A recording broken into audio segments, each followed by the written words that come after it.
Over 12 hours in an abandoned airport in Libya after our plane was diverted while descending. Libyan government has rescinded our approved landing in Benghazi with no reason. They've locked the airport gates and left us without phone connection, food or drink, all to play mind games. That's the opening statement by the Super Eagles captain Troost-Ekong on the situation in Libya. We earlier reported that the Libyan government neglected the Super Eagles. In fact, they held them hostage for hours throughout last night, and up to this morning, nothing has been done about it. The implication is the Super Eagles are saying they are not going to play the match against Libya, which is scheduled for tomorrow, the 15th day of August 2024. Before we proceed with this report, let's take the full statement by the Super Eagles, then we'll come back to give you more insight on this. So the statement read, upon arrival, he tried to find a nearby airport to rest with his crew, to be denied at every hotel. Again, under government instruction, he could sleep there, but no Nigerian crew member allowed. They have returned to now sleep on the plane, which is packed up.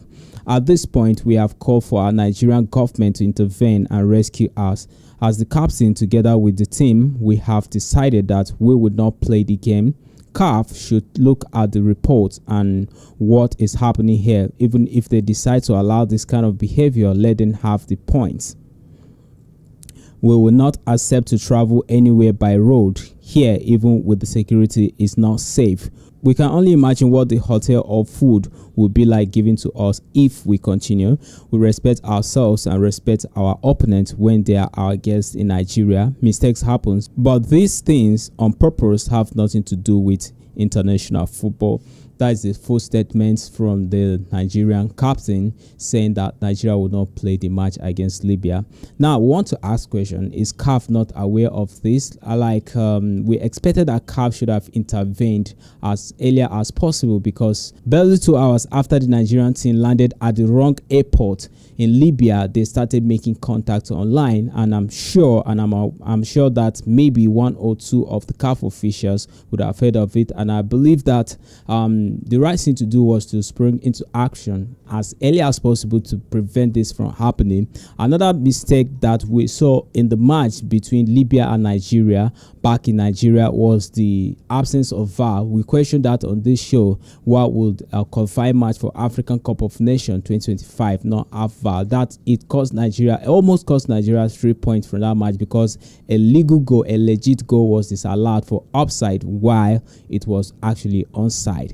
Now, talking about the Libyan government, there was some misunderstanding when they landed in Port Harcourt instead of Uyo. That is, talk about the Libyan team while they came to play Nigeria, but that was settled. Nigeria gave them all the assistance they needed. Talk about the Libyan government. Is it that they're not aware that their country is playing a match against Nigeria, a qualifying match for African Cup of Nations, the biggest competition in the African continent?